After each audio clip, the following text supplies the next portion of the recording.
Quando eu era criança, tinha um medo irracional do nosso porão. Se fosse descrevê-lo, o porão era meio assustador para uma criança. Era espaçoso, com um sofá em forma de L no centro, posicionado de frente para uma coluna de suporte de madeira.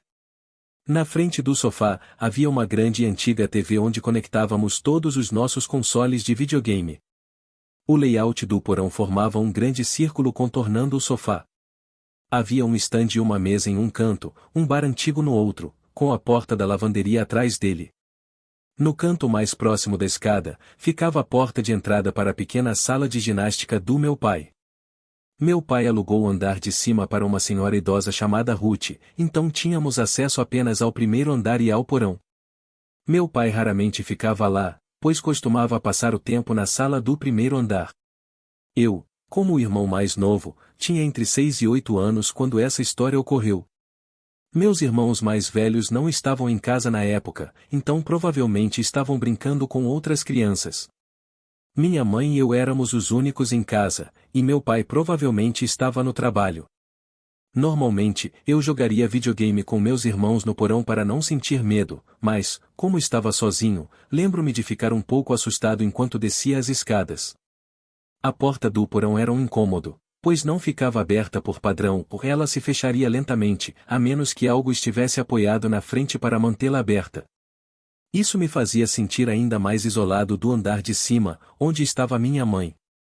Eu estava jogando videogame sozinho no sofá cinza fofo quando qualquer pequeno som no porão me fazia pausar o jogo e olhar em volta. Havia sempre sons assustadores vindos da lavanderia, e mesmo que eu soubesse que eram ruídos familiares, às vezes ainda me assustavam. Contudo, naquele dia, ouvi um som incomum vindo da lavanderia, não o som típico da máquina de lavar ou da caldeira estalando. Era o som de algo caindo no chão e dando alguns saltos. Lembro-me de pular do sofá e correr para cima, encontrando minha mãe, que disse que havia alguém no porão. E lembro-me da reação tranquila da minha mãe, que me perguntou o que aconteceu e depois explicou que não havia ninguém lá embaixo para me assustar. Ela voltou comigo para o porão, abriu a porta da lavanderia, acendeu a luz e olhou para dentro por alguns segundos. Em seguida, fechou a porta e disse que não havia ninguém lá, o que naturalmente me tranquilizou. Ela subiu enquanto eu voltava para jogar videogame. Não consigo lembrar quanto tempo se passou antes de eu subir para comer um lanche. Minha mãe já estava preparando o jantar, e o porão estava escuro agora, o que aumentava meu medo. Tinha 2 pequenas janelas que permitiam alguma luz durante o dia, mas à noite, estava completamente escuro. Mesmo assim, eventualmente, acabei voltando para lá. Então, ouvi o som alto do aquecedor na lavanderia. Me virei e notei a porta do quarto aberta. Desci do sofá e fui lentamente até a lavanderia. Estava escuro como breu lá dentro, e eu estava com medo de acender a luz. Apenas queria fechar a porta. Reuni coragem suficiente para correr até a porta, bati-a e depois corri de volta para o sofá. Por algum motivo, me sentia mais seguro lá. No entanto, nunca percebi que era estranho que a porta estivesse magicamente aberta, mesmo depois de minha mãe tê-la fechado antes. A próxima coisa que lembro foi ouvir a voz de um homem atrás de mim. No início, meu cérebro não registrou o que ouvi, pois parecia irreal. Virei-me e vi um homem de aparência doentia sentado no estande do porão, com o braço na mesa e a cabeça descansando no punho. Ele disse: "Meu Deus, como você cresceu!" Fiquei congelado e rígido, incapaz até mesmo de gritar. Apenas o encarei, com a boca pendurada aberta e contorcendo-se. Ele se levantou lentamente, numa postura torta, começando a caminhar em minha direção. Disse que minha mãe não o deixava ver vocês. Finalmente, consegui gritar e corri desesperado para as escadas, gritando pela minha mãe até chegar à cozinha. Bati a porta do porão e a tranquei. Eu gritei e chorei para minha mãe. Havia um homem lá embaixo e eu vi a expressão em seu rosto e ele estava assustado. Liguei para o 911, mas estranhamente não me lembro do que aconteceu pouco antes da chegada da polícia. Só me lembro de um bando de policiais chegando lá e percorrendo o corredor subterrâneo. Eu estava em uma sala segura com minha mãe e a polícia. Procuraram ele e o homem, e o que encontraram foi meu tio, tio distante de minha mãe. Ele foi basicamente expulso da nossa família. Como ele era o molestador de crianças dos meus pais, nunca quisemos aquele cara por perto, e minha mãe não queria nada com ele. Eles invadiram minha casa e se esconderam no porão. Deus sabe há quanto tempo não o conheço como da última vez. Agora que penso nisso, eu era uma criança. Não o vi desde então. Ele foi preso por mais 4 anos por outro crime sexual. Não sabemos onde ele está.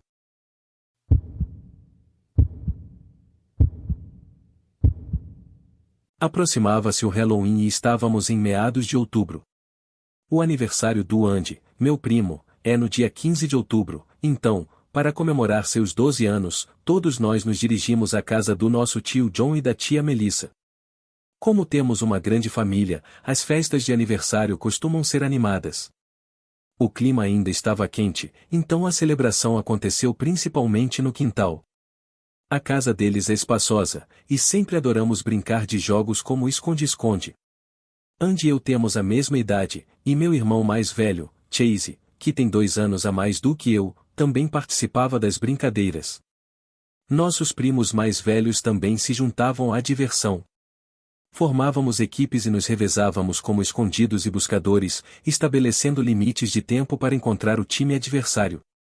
Se você fosse encontrado, tinha a chance de correr para o quintal e ficar a salvo, desde que não fosse marcado. Podíamos explorar toda a casa, exceto o quarto da tia e do tio. Não estou exagerando quando digo que o porão tinha centenas de lugares para se esconder. Havia até mesmo um quarto separado que era considerado o território da tia. O Fashion Room da Melissa, como costumamos chamá-lo, é o santuário da designer de moda. Repleto de manequins exibindo suas criações, equipamentos de estúdio e uma tela verde, este lugar se transforma durante nossos jogos de esconde-esconde. Recentemente, durante uma partida com Chase, decidimos nos esconder no porão. Chase escolheu o espaço principal, enquanto eu optei pela sala de moda. Armei um pequeno estratagema usando 2 cobertores do puff do porão. Um deles era para me camuflar, enquanto o outro seria colocado sobre um dos manequins, criando uma isca divertida. Com o cobertor sobre o manequim, a ilusão era convincente o suficiente para parecer uma pessoa escondida. Eu me acomodei embaixo da mesa no canto da sala, escondido pelo cobertor, aguardando pacientemente. O jogo avançava, e após um tempo considerável, ouvi agitação do lado de fora da sala. Risadas e gritos indicavam que Chase estava sendo perseguido no porão. Após alguns momentos, eles subiram as escadas, presumivelmente em direção ao quintal. Aguardei em silêncio por mais alguns minutos, começando a ficar desconfortável e entediado em minha posição. Finalmente, Chase desceu e chamou meu nome. Ele informou que a comida estava pronta, encerrando o jogo. Subi correndo as escadas e me juntei ao quintal. Após comer e conversar um pouco, lembrei-me dos cobertores que deixei na sala de moda. Ao retornar ao porão, liguei a luz e percebi que o cobertor não estava mais sobre o manequim original. Em vez disso, cobria algo que parecia ser outro manequim. Este, no entanto, estava em uma posição sentada, algo que eu não lembrava de ter visto antes. À medida que me aproximava, percebi movimentos e ouvi uma respiração. Além disso, um cheiro desagradável pairava no ar, algo que não estava presente anteriormente. Fiquei intrigado, mas antes que pudesse obter uma resposta, ri e perguntei: quem está aí? Sem obter resposta. Uma sensação de desconforto cresceu em meu estômago quando olhei para baixo, esperando ver sapatos familiares, apenas para deparar com pés descalços e negros. Ninguém na festa estava descalço, e isso me alarmou. Sem pensar, corri para fora e avisei meu tio, insistindo que chamasse a polícia, pois havia alguém no porão. O pânico se espalhou rapidamente quando meu tio e outros foram verificar o salão de moda da Melissa. O cobertor estava agora no chão, e a pessoa que estava lá embaixo havia desaparecido. Minha explicação sobre os pés descalços e o estranho cheiro deixou a todos apreensivos. Um grupo de familiares vasculhou toda a casa, mas não encontrou ninguém. Finalmente, meu tio, Eli, ligou para a polícia, que levou minhas preocupações a sério. A chegada da polícia trouxe uma cena intensa, e todos na festa estavam preocupados com o que os vizinhos poderiam pensar. Todos os possíveis esconderijos foram verificados, e a casa estava vazia. Embora genuíno em minha visão, alguns duvidaram. Durante as festas, as portas costumavam ficar destrancadas, permitindo que a família circulasse dentro e fora. Era possível que alguém de fora tivesse entrado, talvez um sem-teto, explicando o estranho cheiro. A experiência permaneceu como uma lembrança assustadora, e eu desejava que todos pudessem ter visto o que eu vi, mesmo que muitos ainda duvidassem da veracidade.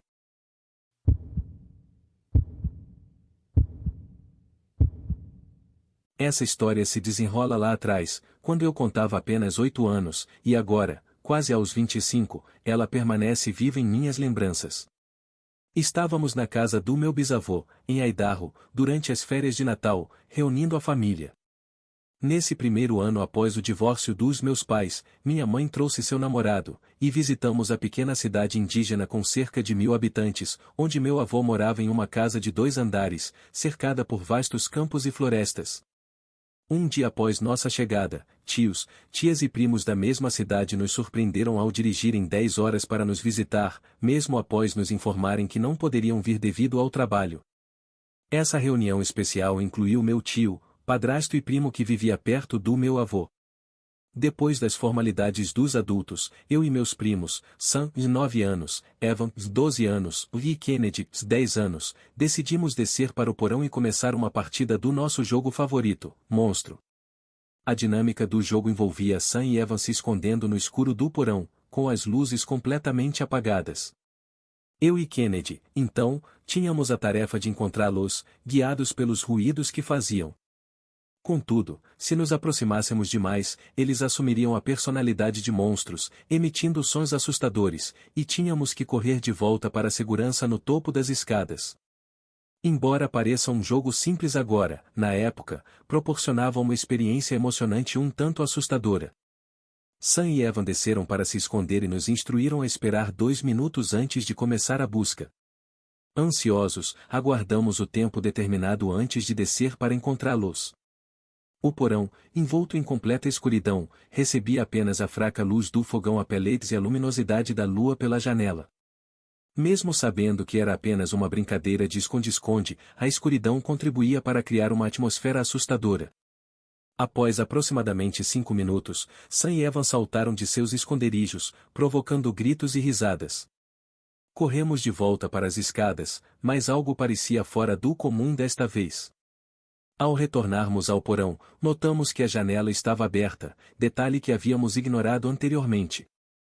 Ao acender as luzes, percebemos um homem de cerca de 40 anos sentado em uma poltrona, observando-nos com um sorriso sinistro. O medo nos paralisou por um instante, até que gritamos socorram, e subimos as escadas, alertando os adultos sobre a presença intrusa. Meu tio, policial de profissão, desceu para investigar, mas não encontrou ninguém no porão. Pegadas na neve ao redor da casa indicavam a fuga do intruso. Apesar de nossa história ter sido confirmada pelas pegadas, a experiência deixou uma lembrança duradoura, marcando meu receio por espaços subterrâneos. Desde então, nunca mais ousei participar daquele jogo no porão, e o incidente moldou minha relação cautelosa com ambientes subterrâneos. Mas a experiência deixou uma marca inapagável em nossas memórias. Mesmo cientes de que era apenas uma brincadeira dos primos, a escuridão total e o silêncio absoluto tornaram tudo assustador. Cerca de 5 minutos depois, Sam e Evan surgiram, nos assustando antes de começarem a nos perseguir. Corremos de volta para cima, decidindo jogar mais uma rodada. Seguimos nossa rotina, aguardando 2 minutos antes de descer novamente. Desta vez, fui o primeiro a descer, e enquanto explorávamos o porão, ouvimos um estrondo vindo de Sam ou Evan, fazendo-me pular. Continuamos descendo até que percebi uma figura parada do lado de fora da janela.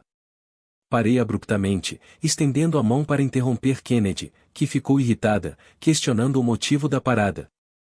Silenciosamente, apontei na direção da janela, revelando a figura.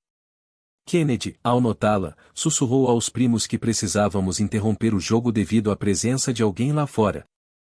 Surpreendentemente, Sam ignorou nosso apelo, acusando-nos de mentirosos e sugerindo que estávamos apenas com medo.